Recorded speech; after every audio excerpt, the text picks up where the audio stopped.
Bonjour, je m'appelle Taïn, j'ai 21 ans et je mets un moteur V8 AMG dans ma Volvo 240 de 1985. Depuis que je crée du contenu autour de la marque Volvo, il y a un concept qui trotte pas mal dans ma tête. Et si je prenais ma voiture pour découvrir d'autres passionnés de la marque dans le but de présenter leur voiture? Aujourd'hui, c'est donc le premier épisode de J'irai découvrir votre Volvo chez vous, un concept plutôt inspiré de J'irai dormir chez vous, l'émission sur France Télévisions, qui a pour but de donner la parole aux abonnés de la chaîne afin de parler de leur Volvo. J'espère que vous allez aimer le format et je vous souhaite une très bonne vidéo. Du coup, on peut commencer par sortie de lycée, lycée général, bac général. C'est il y a pas si longtemps, j'ai que 21 ans. Sortie de là, je savais pas trop quoi. Enfin, je savais quoi faire, mais mes parents étaient pas forcément en alignement avec ce que je voulais faire. Ils voulaient que les grandes études, machin bidule. Du coup, j'ai fait une formation soudure. super, pas vraiment.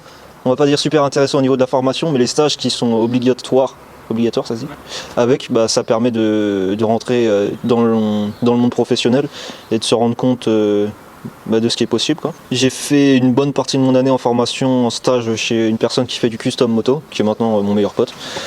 Et c'est là où j'ai commencé à souder, où j'ai commencé à faire de la mécanique, de la grosse mécanique, quoi, où on commence à démonter des moteurs, souder des châssis, faire des cadres. On pourra passer par là-bas. Il y a deux motos là-bas que j'ai fait moi-même. Sortie de formation, j'ai fait je crois 2 semaines d'intérim. J'ai eu mes 18 ans et je suis parti en Nouvelle-Zélande direct. Nouvelle-Zélande pendant 1 an. Je suis parti sans trop savoir ce que je voulais faire. C'est la folie de la jeunesse. Pas de contact sur place, pas beaucoup d'argent non plus, pas d'expérience non plus parce que 2 semaines d'intérim c'est tout. J'ai pas de CV. Donc arrivé sur place, j'ai fait 2-3 mois de grosses galères. C'est très dur. Et ensuite, j'ai rencontré quelqu'un, un Français, qui faisait la compétition en drift en Nouvelle-Zélande et qui m'a dit va dans un garage, tu sais à peu près souder, ça se trouve ça passe. Ouais.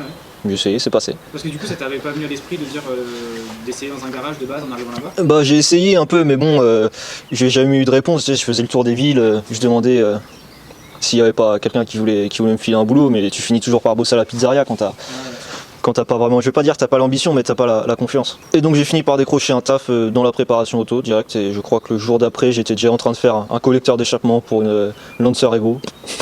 Comme ça? Comme ça.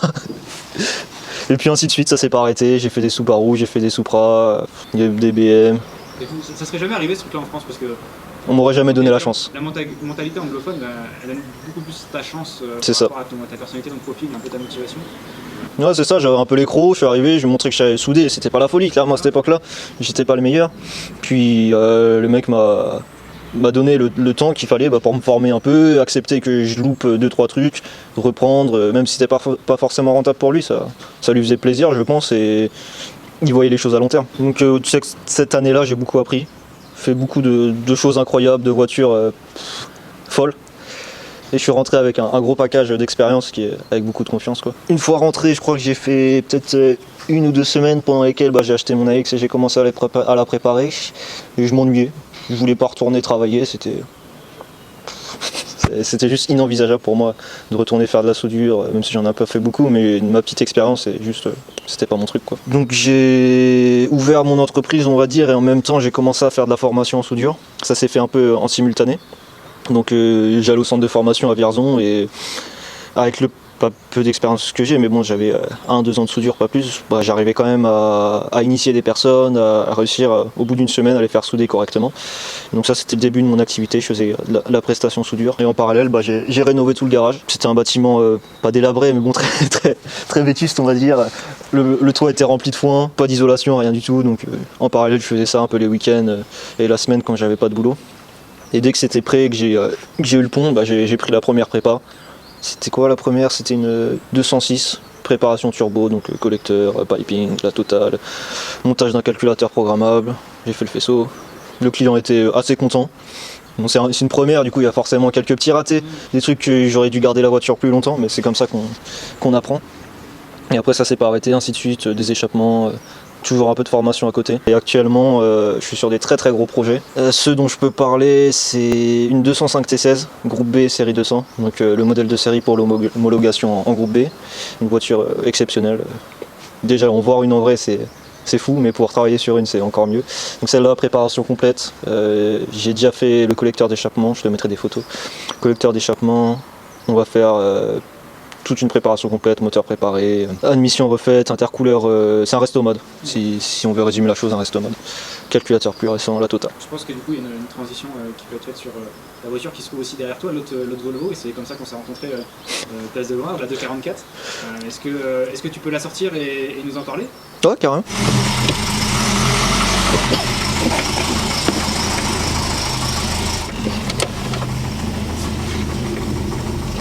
Bon bah du coup, vas-y, parle-moi de cette 244 justement, celle avec laquelle on s'est rencontrés en bord de Loire. Alors, Volvo 244, 1976, 50 ans cette année. Ok. 244 mais version US je pense. Ou, avec les pare-chocs, c'est ça? Avec les pare-chocs, c'est ça. Et la face avant, feu carré. Qu'est-ce que je peux dire dessus? Comment tu l'as trouvé? Comment je l'ai trouvé? Ouais. Pourquoi j'ai acheté ça? Déjà, bon, Ouais, ça vient d'un pourquoi tu l'as acheté, besoin que juste les gens de mon âge ont. J'ai 21 ans, du coup avec les assurances c'est assez compliqué. J'avais acheté une Mercedes classe E V6 de je pense 220 chevaux, quelque chose comme ça, et je pouvais pas l'assurer. J'ai mis une éternité à la vente et une fois qu'elle était vendue, bah, j'ai cherché une autre voiture. Et un truc que je pouvais assurer sans que ce soit une 106 quoi. Parce que, bon. Donc je cherchais un peu tout. Les Volvo c'était un peu sorti de ma tête parce que ça coûte une fortune en fait, ouais. Une 240, une 240 mètres, même une 740. C'est quoi un peu la cote là-dessus? Il y a tous les prix, mais... entre 7 et 10 en bon état, tu penses? En très bon état, entre 7 et 10, je dirais ça, mais roulante à partir de 3000 je dirais. Okay. Et inespérée, un jour elle apparaît sur le bon coin comme ça, sans vraiment que je sois en train d'en chercher une. Pas roulante, en panne. Il y avait un problème de charge sur l'alternateur, donc je l'ai résolu le jour d'après, et puis c'est contrôle technique une semaine après. Sans faute. Ouais, sans faute. Sans faute, et c'était parti quoi. Vas-y, bah montre-nous justement un peu le moteur. On peut faire le tour. Oh. Attends, j'avais fait une bricole dessus, ça va se voir. Après bon, on peut pas s'attendre à ce que ce soit tout neuf. Oui, ce soit tout neuf. Ouf, oh, c'est dégueulasse. C'est quoi la bricole que tu as? La bricole, bah c'est ça. C'était en fait le problème d'alternateur, c'était qu'il n'était pas à la masse. Okay. La raison pour laquelle j'ai pas eu cette voiture à cher, c'est ce fil là. Okay. Tu rajoutes un fil. 50 centimes. Oh, et encore. Et encore. Ce que tu me disais la dernière fois, c'est que de base, elle est verte. C'est ça. Et elle a été repeinte pas super bien, mais bon, de loin, elle est jolie. Ça fait le taf. Et j'aimerais bien un jour vraiment la faire très propre. Tout à neuf, refaire le châssis bien propre, même si elle a très peu de rouille, ce qui est assez incroyable. Hormis à l'aile arrière gauche, je crois. Ouais, un peu de rouille, l'aile arrière gauche, elle est un peu rouillée, mais si tu compares avec mon break qui a 10 ans de moins, elle est beaucoup moins rouillée, beaucoup plus propre. Motorisation, c'est un 2 litres 1 B21, vraiment archaïque. Carburateur à... comment ils appellent ça? À boisseau hydraulique. Donc il y a de l'huile dedans qui vient réguler la quantité d'essence que ça injecte quand l'air rentre. C'est archaïque mais ça marche. Ouais, ça fonctionne. Ça fonctionne. Bah, c'est ça qui fait la fiabilité des anciens moteurs aussi, hein, comme le TU chez Peugeot. Ouais, il n'y a rien quoi, c'est simple. Dessus, j'ai fait quoi? Bah, j'ai juste vérifié les jeux aux soupapes, remis un peu d'huile. Combien tu l'as payé sans indiscrétion, tu m'avais dit? 1300 €. Ah, pour qu'elle soit roulante et qu'elle passe le contrôle technique. Ouais. 1300 balles, oui, c'est sûr. Une bonne affaire. Alors.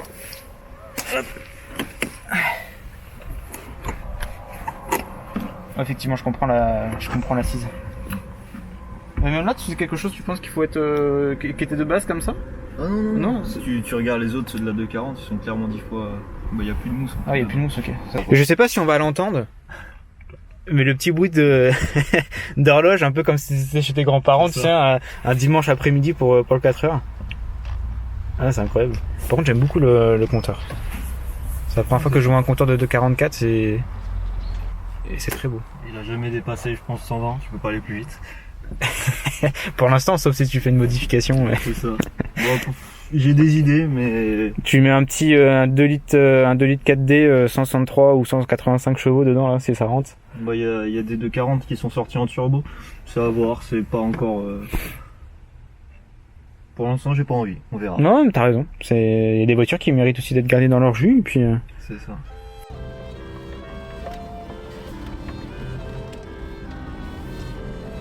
Du coup, entre deux questions, on est parti ensemble faire un tour avec la 244. Et c'est la première fois pour moi que je monte dans une Volvo vieille de 50 ans.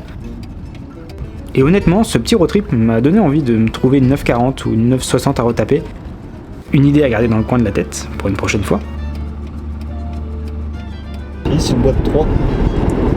En vrai, c'est bien. Je trouve que pour le quotidien, une boîte 3. Pour lui, ça va en fait. Pour cette génération-là, c'est pas déconnant. Mais tu sais, moi j'étais étonnamment surpris parce que justement, quand j'ai ramené quand j'avais ramené un V70 dans 2,5 litres 193 chevaux en boîte auto, Ouais. c'est justement une boîte 4, mais elle est ultra bien étagée pour l'autoroute. Et ce qui fait que sur une boîte 4, j'étais mieux étagé au régime tour que sur une boîte 5 mécanique. Et je consommais moins. Sur autoroute à 120 équivalent. Alors que voiture plus lourde, plus puissante, etc. Donc après c'est pas des boîtes qui sont les plus fiables, mais... Cette balade a été aussi l'occasion pour nous de filmer quelques plans en pleine forêt de Sologne, avant de retourner à l'atelier pour la suite de notre échange sur la 240. C'était quoi un peu l'élément déclencheur de me dire ok je vais prendre une 240 et je vais mettre un V8 dedans? Il n'y a pas eu réellement d'élément déclencheur. La Volvo, elle était un ami qui l'a un peu préparé avant, qui avait mis des combinés, qui l'avait rabaissé. Et le moteur avait cassé. Il a mis un peu de côté, il n'arrivait pas à la remettre en route. Et à un moment, il l'a mise à vendre et une heure après, elle était chez moi, quoi. J'ai pas perdu de temps. Pendant ce temps-là, j'avais déjà une voiture préparée, du coup, je m'en suis pas trop occupé, j'avais pas trop de budget à mettre dedans. Et le jour est arrivé où la voiture ma petite AX que j'avais préparée, je l'ai crashée. Et donc je me suis dit que il me restait plus que celle-là et que j'allais la préparer mieux que celle d'avant et faire un projet de fou jamais vu, quoi. Et ça, V8, c'est vraiment quelque chose qui t'est venu comme ça, ou c'est que tu avais déjà vu une vidéo ou du contenu un peu traîné, comme tu disais en Suède? Je suis pas mal un Suédois qui a un V10 Lamborghini dans cette même Volvo, dans une 240. Et je trouvais ça génial, stupide de mettre un moteur aussi cher, aussi performant, aussi technologique dans une voiture aussi vieille. Donc j'avais cette idée dans un coin de ma tête, mais bon, pas vraiment de budget pour acheter un moteur Lamborghini ou un truc Ferrari, un moteur AMG, des trucs comme ça. Et il se trouve qu'un client avec qui je bosse beaucoup avait une Mercedes CLK 430 V8 qui traînait un peu sur le côté du garage. Et je lui ai demandé qu'est-ce que t'en fais. Il m'a dit rien. Je lui ai proposé un prix, il a dit oui, et puis pareil, j'ai acheté la Mercedes. Je crois une semaine après, le moteur était sorti de la Mercedes et j'ai commencé à faire les supports moteurs et tout ça. Et entre temps, je suis parti en Suède pour un petit road trip, aller voir ce qui se faisait sur place. J'ai suivi un événement qui s'appelle Street Week, c'est une course dans tout le pays. Enfin, même pas une course, c'est 5 courses toute une semaine dans tout le pays. Et le but, c'est du dragster. Chaque jour, c'est une piste différente. Et on rallie toutes les pistes par la route. Les voitures vont pas sur plateau. Et c'est super intéressant parce que c'est un challenge de puissance et de performance, parce qu'il faut être le plus rapide c'est du 200 mètres, donc c'est que de la ligne droite. Il faut être le plus rapide sur la piste, mais il faut aussi, c'est un challenge de fiabilité, parce qu'il faut pouvoir relier chaque circuit et toujours performer aussi bien, et pouvoir que le moteur tienne toute la semaine, que la voiture, que la boîte tienne, que le train arrière tienne. Donc il faut être intelligent tout en étant rapide. Et de cette semaine-là, qu'est-ce que tu as retenu, qu'est-ce que tu as appris? J'ai pris toutes les photos dans tous les angles possibles de toutes les Volvo, mon téléphone est rempli que de ça. Et en rentrant du coup à fond, 100%, j'ai commencé à acheter des pièces dans tous les sens et parce que je veux faire cet événement, et ça m'a grandement inspiré et ça m'a permis de me dire c'est possible, quoi. Il y a des voitures pareilles avec des moteurs complètement débiles qui marchent et les mecs ils ont réussi, quoi. Donc pourquoi pas moi. Ok, donc là l'objectif avec la 240 c'est vraiment de la préparer et d'aller en Suède et de faire l'événement.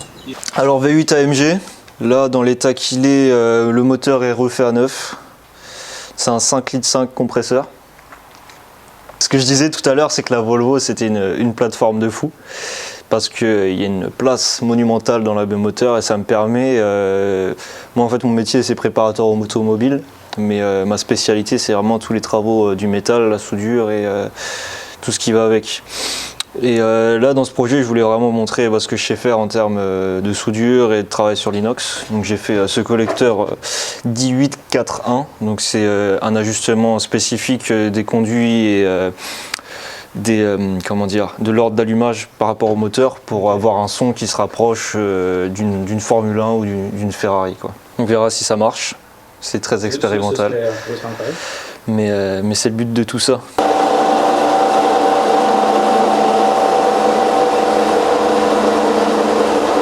On va commencer par devant, donc berceau sur mesure. Donc forcément les supports moteurs, là on peut voir le dessous des collecteurs et se rendre compte d'à quel point c'est complexe. Complexe dans quel sens? Que tous les conduits sont super proches, super compacts. Et... Ah oui, j'ai pas vu que tu avais fait un nœud comme ça au niveau des... Donc ça c'est comment dire la technique qui pousse à l'esthétisme, on va dire. Ouais. C'est d'abord fonctionnel et ensuite esthétique. Donc, le classique combiné fileté, ça c'est rien de spécial. Boîte Jaguar XF 250 je crois, donc c'est une boîte 8 vitesses automatique. C'est une boîte de vitesse qui est de plus en plus utilisée même dans le sport automobile Ah ouais, parce que c'est super fiable, ça tient des chevaux. Et c'est efficient et ça coûte pas super cher. Ok, je disais donc c'est un train arrière type Dragster 4Link ça s'appelle, parce que c'est 4 bras parallèles, non pas parallèles, qu'est-ce que je raconte, 4 bras qui tiennent le pont, avec des amortisseurs à la verticale. Donc ça c'est ce qu'il y a de mieux pour le Dragster, même si ça sera pas forcément une voiture qui fera que ça, je voulais le meilleur. Donc ça c'est basé d'un train arrière de Mustang, j'ai fait les supports sur mesure, les amortisseurs en fonction, les bras de suspension aussi, je les ai fait sur mesure. Il y a un trou ici, c'est quoi le projet avec le trou? Alors de base c'est pas un projet, je l'ai acheté, c'était un peu une surprise, j'avais pas vu de suite qu'il y avait un trou, je l'ai acheté un peu sur un coup de tête la voiture. C'est que le gars il avait un peu découpé la voiture dans tous les sens, on peut le voir sur les ailes avant, elle a été coupée, pareil le pare-feu avait été coupé, j'ai dû le ressouder. Mais ouais il y avait ça, il l'avait coupé, il avait mis un réservoir un peu tout pourri dedans. Okay. Et je vais me servir de ce problème pour, vu que j'ai plus la place devant de mettre un radiateur, je vais mettre le radiateur ici. Ok. Et je vais refaire un réservoir en alu sur mesure, comme je sais bien faire. Je vais travailler la forme aérodynamiquement pour que le réservoir il vienne guider l'air dans le radiateur et ensuite que ça vienne s'échapper soit par là si j'ai assez de place, soit je vais le faire redescendre par le trou qu'il y a dans les ailes ici. Bah, en fait finalement tu vas utiliser une sorte de problématique à l'achat. C'est ça, Tu vas utiliser un peu à ton avantage. à ma sauce. C'est de voir le bon côté des choses. Et tu penses que ça sera prêt pour le prochain événement l'année prochaine? Alors c'est juillet de cette année. On va faire au mieux. C'est quoi le plus compliqué dans ce projet-là de vouloir mettre un V8 AMG dans une 240? Je dirais que les gens ont tendance à voir d'extérieur qu'une fois le moteur est dedans, c'est fini, mais clairement pas. Mettre le moteur dedans et la boîte, c'est une semaine. Et après, c'est tout ce qui va autour, refaire le moteur, tout le faisceau électrique, tes pompes à essence, ton réservoir d'essence, ton circuit de refroidissement, tes trains roulants, ton arbre de transmission. En fait, mettre le moteur dans la voiture, c'est la partie la plus simple. Pour conclure cette visite, j'ai eu envie de filmer Tahin dans son environnement de travail, en train de remonter une partie du train avant de la 240, dans le calme et les cliquetis des outils. En tout cas, je suis toujours autant fasciné par les personnes comme Tahin qui ont une sorte de logique mécanique et qui, malgré la difficulté, malgré le casse-tête, arrivent à trouver des solutions. Et c'est vraiment une chose sur laquelle je me sens vraiment pas encore capable. Mais en tout cas, ça reste inspirant justement pour se lancer soi-même dans un projet de restauration, de modification ou que sais-je.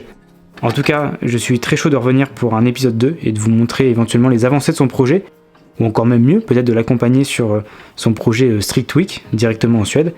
Pour ma part, j'espère vraiment qu'il va réussir à aller au bout de son projet et que, encore une fois, elle soit prête pour aller en Suède.